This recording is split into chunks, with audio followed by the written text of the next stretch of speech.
루시드라는 기업은 한때 전 세계 전기차 업계를 놀라게 한 기술력을 갖추고 있었으며 생산 전기 세단 가운데 가장 높은 효율을 기록하며 경이로운 찬사를 받았던 회사입니다.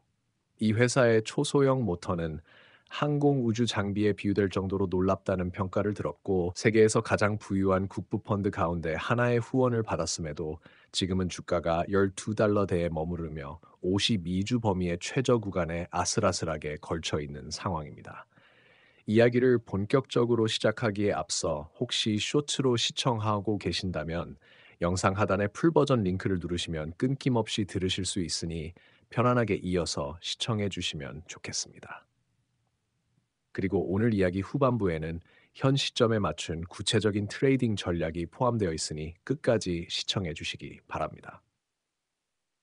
2021년에 이 기업은 처칠 캐피탈이라는 스펙과 합병하여 상장했습니다. 통상적인 기업 공개는 생산 라인이 안정되고 매출이 일정 수준 이상 누적되고 비용 구조가 검증된 다음에 진행되는 것이 일반적입니다. 하지만 스펙은 이런 순서를 뒤집습니다. 생산이 본격화되기 전 기대치만으로 상장이 가능합니다. 당시 루시드는 약 4,100만 달러 상당의 자본을 조달 자체 개발한 파워트레인과 배터리 구조, 테슬라와 메르세데스, 포르쉐를 능가하겠다는 프리미엄 전기차 비전을 제시했습니다. 그리고 그 비전은 당시 투자자들에게 강력한 매력으로 다가왔습니다. 그러나 프로토타입 단계에서 대량 생산 단계로 넘어가면서 수직 계열화가 가져오는 부담이 서서히 드러났습니다. 자동차 업계에선 모터, 인버터, 전자장비, 소프트웨어의 상당 부분을 전문 공급업체에 맡겨 비용을 최소화하는 것이 일반적입니다. 루시드는 이와 반대로 모든 과정을 직접 수행했습니다. 모터 감김부터 인버터 설계, 배터리 모듈 제작까지 자체적으로 구축한 것입니다. 이런 방식은 기술력은 뛰어나지만 비용 구조에서는 매우 불리하게 작용했습니다. 2023년과 2024년에 걸쳐 이 회사는 운영을 유지하기 위해 잦은 자본 조달에 의존하게 되었고 3,100만 달러, 1,100만 달러, 1,500만 달러 등 지속적으로 대규모 자금을 유치해야 했습니다. 일반적으로 완성차 기업은 부채 만기 연장이나 일부 재무구조 조정을 통해 안정적 자금 관리를 이어갑니다. 하지만 루시드처럼 매년 대규모 증자를 반복하는 일은 흔치 않으며 이례적인 상황이 나타나면 보통 내부 유동성 압박이 심각하다는 신호로 해석됩니다. 시장은 바로 이 점을 반영하기 시작했습니다. 2025년에 전환점이 찾아왔습니다. 9월 2일 루시드는 1대 10의 역주식 분할을 실시했습니다. 건강한 자동차 제조사의 경우 역주식 분할은 거의 발생하지 않습니다. 수요 증가와 생산 확대가 자연스럽게 주가를 상승시키기 때문입니다. 루시드의 역주식 분할은 시장이 더 이상 이 기업의 가치를 스스로 지탱하지 못하고 있다는 명확한 신호였습니다. 그리고 2025년 11월이 도래했습니다. 루시드는 3분기 실적에서 약 340백만 달러의 매출과 4,000대 가까운 생산, 4,000대 이상의 인도를 기록했습니다. 숫자만 보면 좋아 보이지만 그 모든 수치를 단번에 뒤집은 지표가 하나 있었습니다. 바로 1,100만 달러가 넘는 순손실입니다. 이는 약 4년 만에 최대 분기 적자였습니다. 심지어 연간 생산 가이던스까지 하향 조정했습니다. 자동차 산업에서 연간 가이던스 조정은 보통 공급망 차질이나 수요 약세가 확실할 때나 발생하는데 루시드의 경우 두 가지 요인이 동시에 작용하고 있음을 암시했습니다.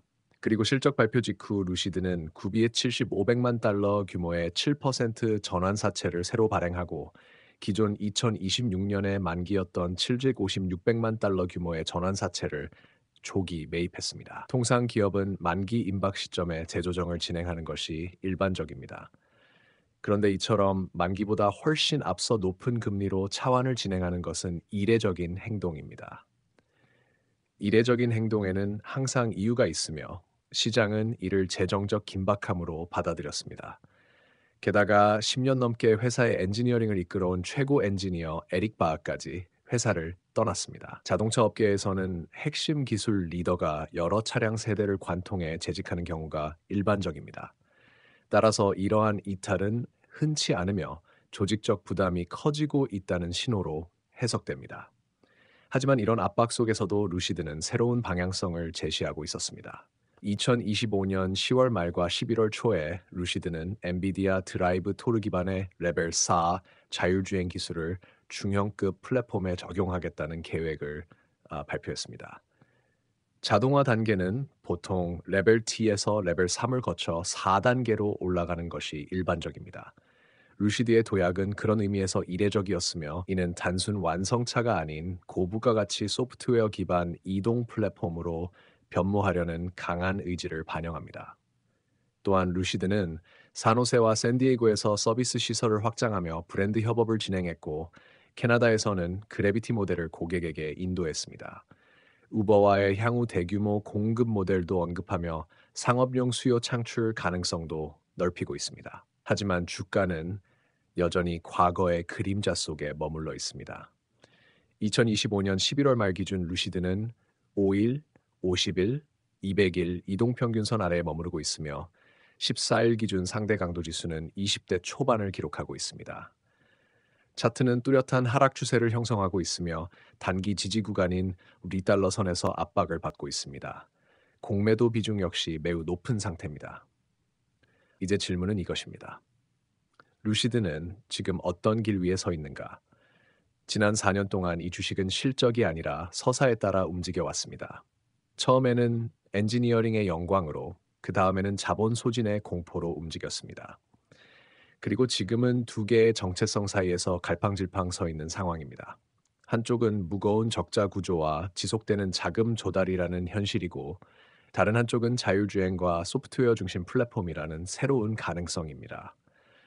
단기적으로는 12달러에서 13달러 구간이 반등 가능성을 품고 있으며 작은 촉발 요인만 있어도 10달러 중후반대까지 빠르게 회복될 수 있습니다.